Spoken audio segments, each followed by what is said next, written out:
And Gordon is I should also say with pride, he is a graduate of Loyola Marymount University. He has a wide degree of experience in terms of the extensively implementing and repairing and upgrading the extensive capital improvement programs or capital assets that MWD has, primarily among them is the Colorado River Aqueduct. Prior to joining Metropolitan, he served as a principal engineer for two major consulting firms from 1979 to 90, and he previously served as a second lieutenant with the United States Public Health Service. And there's the tie back to the beginnings of the academy. He not only has his BS from Loyola, but an MS from Stanford. So Gordon, thank you so much for being here.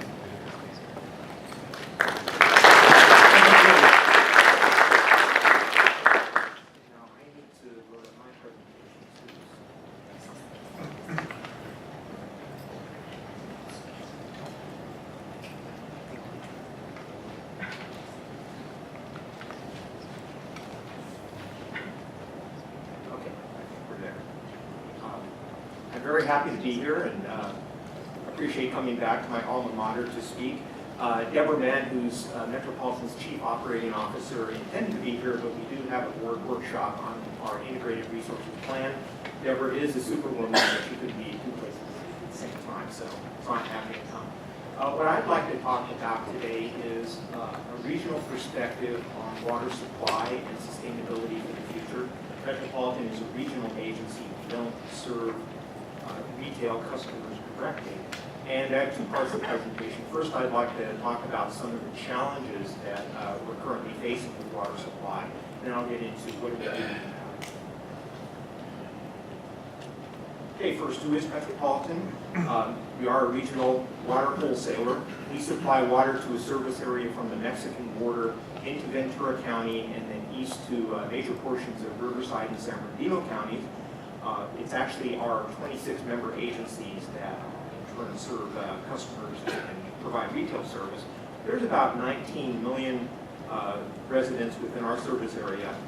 The total demand within that area, annual demand, is about 4 million acre-feet of water. Now that's an average year. And lately we haven't been seeing average years because of the drought. But typically Metropolitan supplies about half of that water. Our role is to bring in imported water to Southern California. So we bring water from Northern California, from the California Aqueduct, as well as from the Colorado River through our own Colorado River Aqueduct. So on the left is our service area, and you can see the three imported supply aqueducts that come into Southern California. Beside the State Water Project and Colorado River Aqueduct, which Metropolitan gets water from. The City of Los Angeles and LADWP have their own aqueduct. I'm sure Marty Adams will touch on that today. But for that other 50% of the supply in Southern California, where does that come from? That is developed locally. And in a couple minutes, I'll talk about our water supply portfolio, but there's a number of different components that make up that local supply. We're facing a number of long-term challenges on our water supply, and some of them are pictured there. I'm not even talking about the drought, because there's other issues that have been going on for longer than that. The LA Aqueduct has some challenges with its allocation of water that it can bring from the Sierras. The Colorado River Aqueduct has issues regarding our reliable supply from the river. Water wars have been going on for over 100 years, and they continue. The population is growing within our service area, and on the state system coming down from Northern California, in addition to the drought, we also have this pesky gap in the State Water Project that was never completed. Peripheral Canal was the original name for the solution to that. But since that was never completed, we rely on water that comes through the Bay Delta, so flows through natural waterways. Because of fishery complex, declining fish populations, our ability to bring water from the north to the south has been dramatically reduced. So those are all long-term challenges to sustainability of water supply for Southern California. Now let's get into the drought for a second. Um, I'm sure you've all heard that most of California is in extreme drought or exceptional drought. Of the two imported supplies to Southern California from the Sierras in Northern California, we've seen dramatic cutbacks. We're actually in the fourth year of a major drought within California.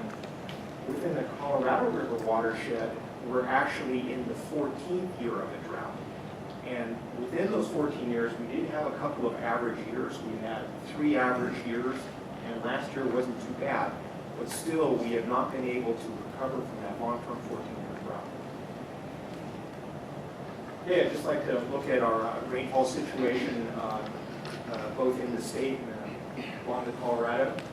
We just started a new water year. We begin the water year of October. And what you can see there is that in an average year within our area, or excuse me, urban Sierra rainfall, you get about 50 inches of rain. Last year we got 37, which was not too bad. The driest year on record is 17.1. Year before last was the second driest on record. We were almost down at 17. Since we're just starting out, we're at 0.4 inches within the last couple of weeks. So we watch this on a weekly basis and see how are we going to end up. What's really key for California is the snowpack. It's not just the wet rain. The normal water year is shaded there in blue in terms of snowpack in the Northern Sierra. Last year we had the white dash line, so a very low amount. Currently we're just starting out. There is no snow in the Sierras now. There have been a couple of storms, but they've been all wet, so we're not doing so well thus far. If you shift to the upper Colorado Basin, we actually did fairly well last year. We approached a normal year, but we're still in that 14th year of a drought. So what do we do to supply water when we're not getting the precipitation that we need? What Metropolitan does to supply our 50% of the dams in Southern California is we go out and we make water deals. We make water deals in California and along the Colorado. We get as much water as we can in any given year. We conserve. This year, Metropolitan offered $450 million in turf rebates, just a huge increase in what we've had as a long-standing program. It was so popular that essentially the whole $450 million was spoken for in less than 2 months. And we draw on our reserves. So this is a graph of our reserves over the last 9 years. We hit a minimum back in 2008, 2009. And we actually had our maximum amount of water in storage despite the onset of the drought back in 2012. So we make up the difference between demand and available supply by drawing from storage.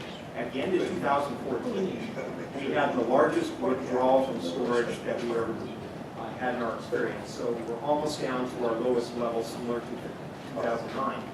Obviously, this can't continue. We're tracking monthly now, so we started off the calendar year, as I mentioned, at 1.2 million acre feet, and here's how we're heading down. Our projection is that by the end of the calendar year, we'll be down to about 740,000 acre feet. So if that does happen, we'll require increased conservation and take some other extreme measures. Besides just praying for El Nino, there are other things we're doing, but because a lot of people seem to think that El Nino is the solution to our drought, to make everything better again, just a couple slides on what El Nino is. El Nino is actually warmer than normal surface temperatures in equatorial waters of the Pacific. What that does is it changes the ocean currents, and then that influences the weather patterns.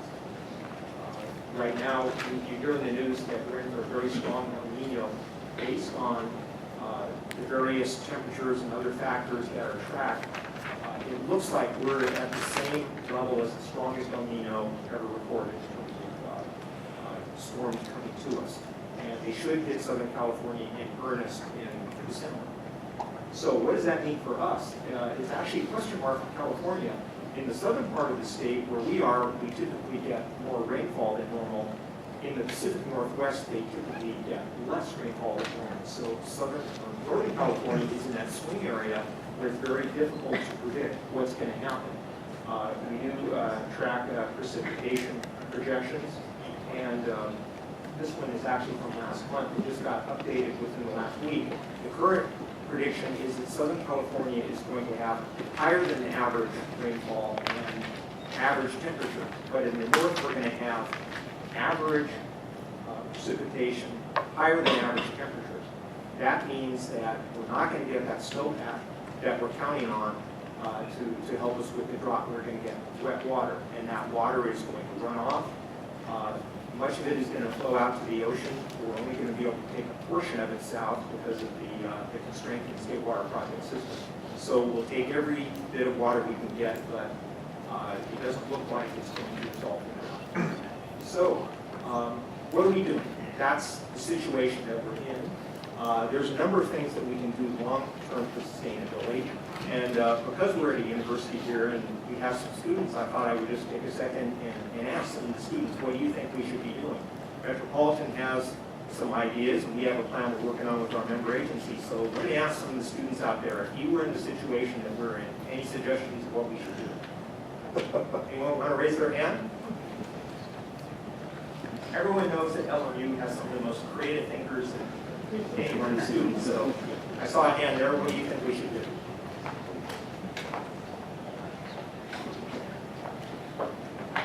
Hi guys, my name is Jacob Hallam. I actually currently work for the Los Angeles County Sanitation District, and one thing I think we could do is utilize some of the recycled water, potentially make the toilet to tap kind of issue that was brought up a while ago. That's a great suggestion, and I'll talk about that in a second. Any other suggestions? Others? Shout it out? Okay, well, I'll get on with it then. When we talk about reliability, very often you say sustainability, we're referring to the actual quantity of water in our water supply. But reliability actually extends beyond that. Reliability has several components. At Metropolitan, we're engineers, so we like to divide things up into logical areas so that we can problem solve. The first one, water supply, I'll talk about in a second. What's very important to Metropolitan is system capacity. That is that we have the ability to deliver the water to our customers, whether that water comes from the Colorado River, from the north, or from anywhere. We have to have the capacity to get it to the customers. The infrastructure needs to be reliable. Our Colorado River aqueduct is 75 years old. Things wear out. There's a lot of infrastructure within the nation which needs to be upgraded. We're doing a lot on that every year. You have to have flexibility in the system. That is flexibility to treat water quality from any source, to be able to shut down your system and continue to serve customers if you have shutdowns. And you have to be able to respond to emergencies. You have to have planning and a robust emergency response. So we actually have people that are working in all these areas to ensure that we have overall reliability. In the area of our water supply, I want to compare where were we in our portfolio of supply back in the early 90s versus what is our goal for 20 years from now. Back in the early 90s, about 2/3 of Southern California's water supply was imported. That's from the Colorado River Aqueduct, the State Water Project.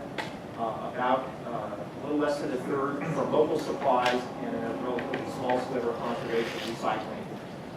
Every 5 years, Metropolitan develops an integrated resources plan. That is us working in conjunction with our member agencies saying, where should our water come from? And we project out to the future. So the last IRP that we completed in 2010, we projected in 25 years, where do we want to be? Our goal is to reduce our reliance on imported water and to greatly grow local supplies as well as conservation and recycling. Now, right now, we're actually updating that, and that's where Devilman is. What we see today is that with some of the stressors of the drought, with all the groundwater that's been pumped in response to that drought, we actually have declining production right now in groundwater with our local supplies. So that's something that we're very concerned about. Okay, so a couple of things that we're doing. The local projects are not projects that Metropolitan directly works on. We support our member agencies. So several of the folks that will be coming up here today speaking are Metropolitan member agencies or involved in local projects, and they'll talk about some of them. That includes recycling, desalination, stormwater capture. The things that Metropolitan as a regional agency can do, I'll talk about. One thing that we embarked on over 20 years ago was increase our storage. That is, our storage south of the Delta on the coastal side of the San Andreas Fault. So when the water is available, when you do get a wet year, we want to be able to bring it in and store it for those dry years. Now, just 5 to 10 years ago, hydrologic projections were that within a 10-year period, we would have 7 years of normal or above average rainfall, 3 dry years. That has now changed. Projections are that we will have 3 years out of every 10 will be normal or above. 7 years will be dry. That is a dramatic change. And in order to continue to serve customers and grow, we have to capture the water when it's available. That's one of the reasons that we built a large pipeline called the Inland Feeder, why we built Diamond Valley Lake. Here's a photo of Diamond Valley Lake. It was completed about 15 years ago. It's 800,000 acre feet. It doubles the amount of surface storage in Southern California. And because of Diamond Valley Lake, that we've been able to weather the drought thus far.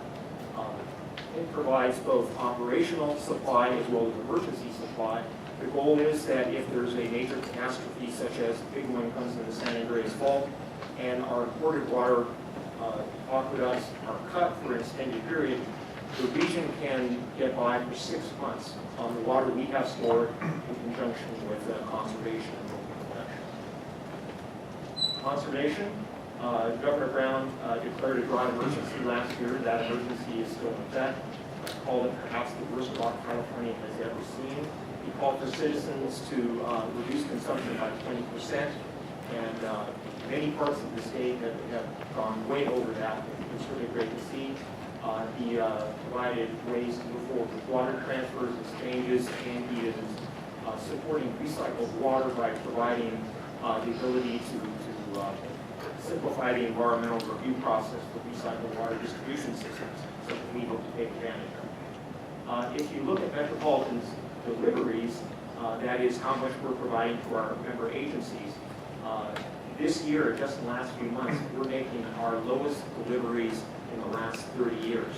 And that's due to the conservation of Southern California. So actually, the region is doing really well in conservation.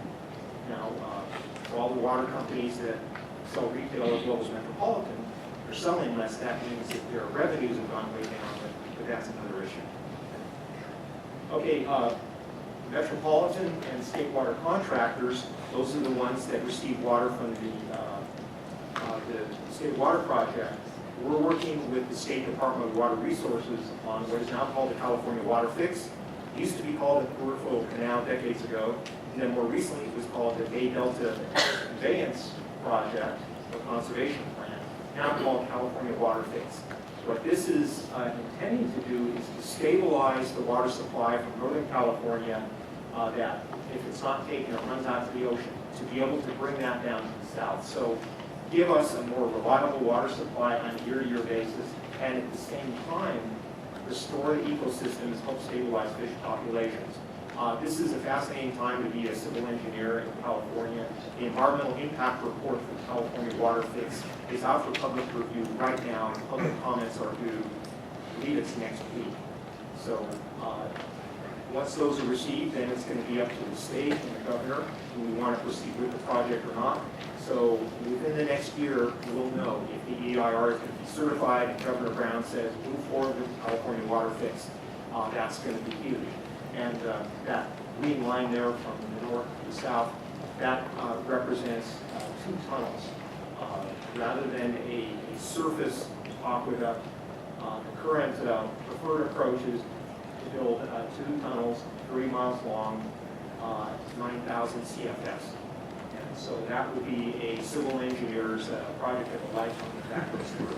But Metropolitan is a strong supporter of this project. Recycled water. I'll just finish up with recycled water as your suggestion. there's a lot of potential there. Even though much has been done with recycled water, much of it has been done at smaller local plants. LA County Sanitation District has many of its plants in the upper portion of its collection system. They already have recycling there. Orange County Water District, Orange County Sanitation District, many of our member agencies do practice that. Metropolitan has been in discussion with the sanitation districts, beginning for the last 5 years or so, about how about if we partner up. The largest regional water district in Southern California, the largest wastewater agency, how about if we develop a regional program? And that's what we're talking about right now. It's actually under consideration by Metropolitan's board. Grace will probably mention the project from her agency's perspective. We actually have a board action in 2 weeks, which would be the very initial action to start working a demonstration scale facility. So this is exciting for Metropolitan. This would be our third source of supply besides the Colorado River and State Water Project. And this would be a reliable, stable water supply. That's exactly what would be done, subject to the hydrologic cycle. So we're very excited about it. And here's just a conceptual map.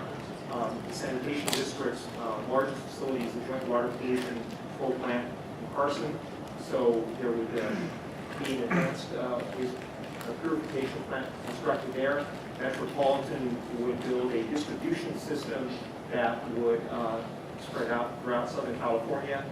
Our plan at this point would be to inject the water into the groundwater basin for our member agencies who would then pump it out and perform any additional treatment if needed, and then serve it to customers. So this is a concept called indirect potable reuse.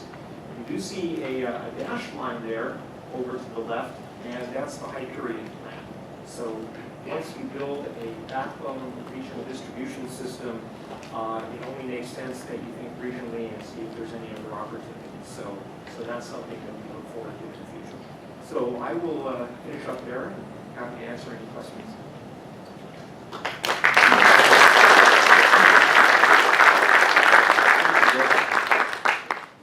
Time for a couple of questions.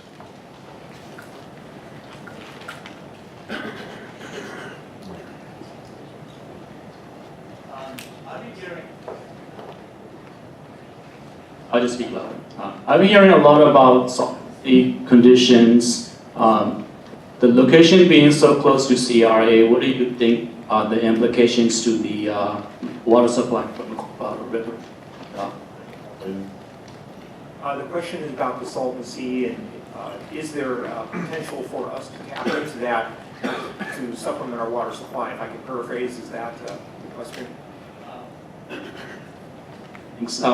My question is, if they have to do some kind of restorations in the Salton Sea, do you foresee interruptions to CRA water supply from the Colorado River? No, we do not foresee an impact to our Colorado River supply. We have water that we receive through a multi-state agreement that we have rights to, but we also make deals where we can up and down the river. Our goal is to keep our Colorado River aqueduct full at all times. So we may have a decline in one particular area, an allocation here, but we try and make it up elsewhere. So we would keep the Colorado River aqueduct flowing.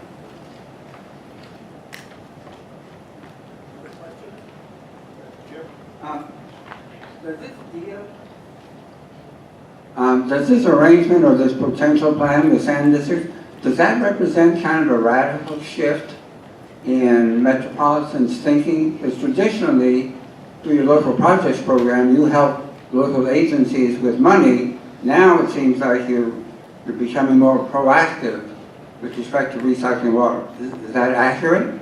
Yes, actually, that is accurate. That historically, we've supported our member agencies. They have been the lead on projects, and we have provided funding to them. Once a project is built and operating, we provide a subsidy for them to operate. So that's done very well on smaller local projects, but I think we recognized, along with our member agencies, that for a major project like recycling of wastewater from the joint plant, you need a regional solution. That it would be very difficult for an individual local agency to do that. And so Metropolitan, as a consortium of many agencies, it's better for us to take that on. So it is a major shift. Yeah, I've got a couple questions. That deals with self-control. Here.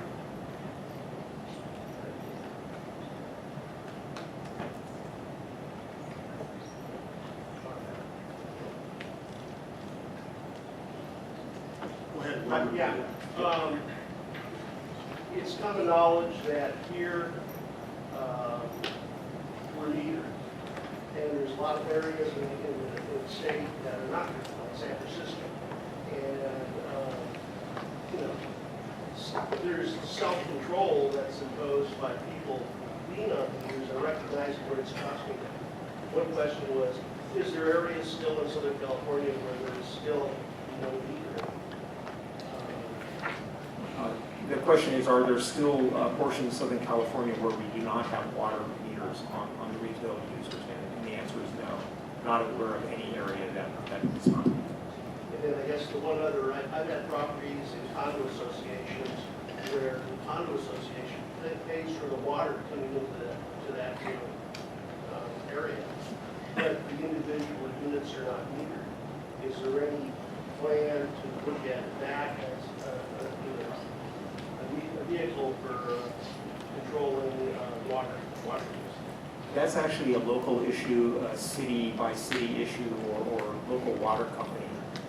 Metropolitan is not involved in that, although we recognize your challenges. If you're in a condo, there isn't as much incentive to save if you can't actually see how much you're using. So we encourage our member agencies to enact laws, put in rules in place, but we don't do it that directly.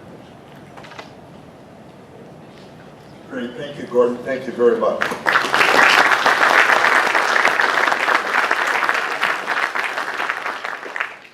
Our next speaker is Grace Hahn. Grace is the Chief Engineer and General Manager of the sanitation districts of Los Angeles County. Grace, I can't believe I stumbled over the word for the 40 years I spent here.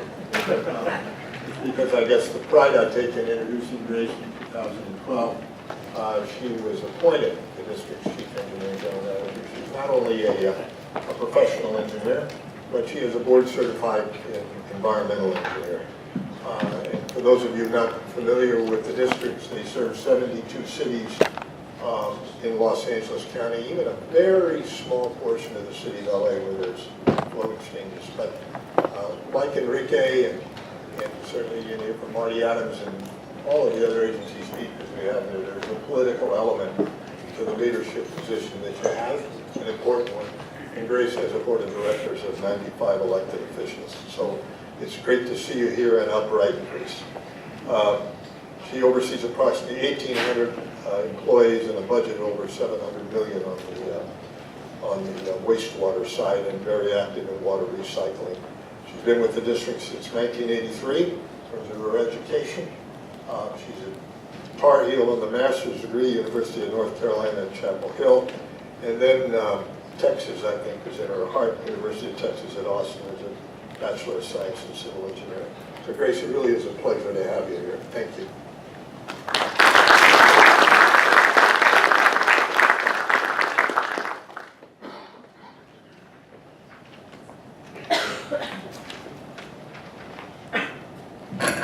Well, good morning, everyone. It's an honor to be with you all, and it's an honor to be here with my fellow speakers as well.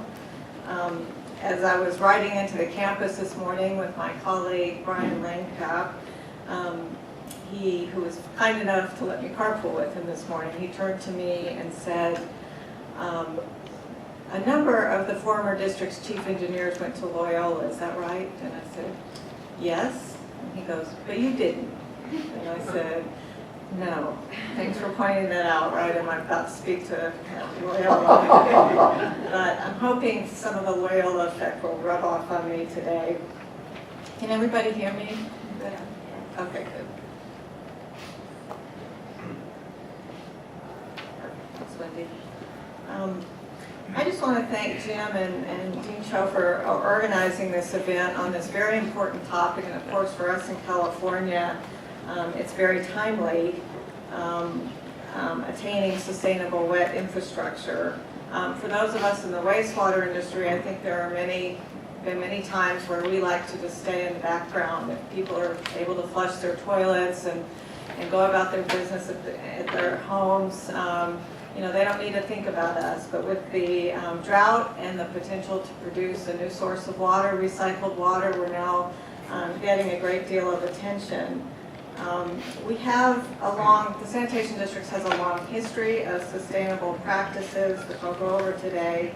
It was realized very early on that we shouldn't just be treating and disposing of wastewater, but that we could capture that and produce a new source of water for the region, and also nutrient-rich fertilizer and even energy. So we're redoubling our efforts at this time in history. I want to tell you first a little bit about our background. Jim gave you a snapshot. We were formed in the 20s to provide wastewater management for jurisdictions in Los Angeles County. And at that time, the county had a little under 1 million people here.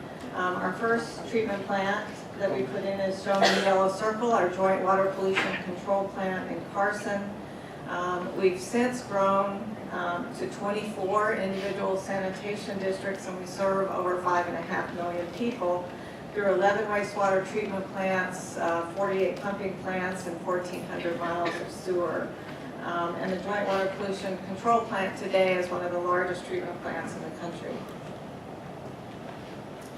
My presentation today is divided into 3 main areas. I'll cover the 3 key resources that we produce in the process of treating wastewater: recycled water, biosolids, and energy. The first one relates squarely to the topic today of sustainable wet infrastructure. The other 2 are indirectly related. They're actually sustainability programs that have come out of our wet infrastructure. I did get permission from Jim to go a little bit off topic. He's my former boss, and you know, once your former boss, always your boss. So I'll focus on these 3 areas. And I'll start off with recycled water, which is one of the most important resources that we produce. Recycled water has been a growing element of our local water supplies portfolio for many years, but it's now obviously becoming a critical supplement to our supplies. It's used to replenish our aquifers. It offsets the need to import water when water is scarce, and even when imported water is not scarce, it allows us to store that for longer periods of time for the drier periods ahead. It's a relatively drought-resistant source, and so it's something is a very high priority for us. Our recycled water program is one of the oldest and largest in the nation. We've been very fortunate to have had some very forward-thinking leaders at our agency.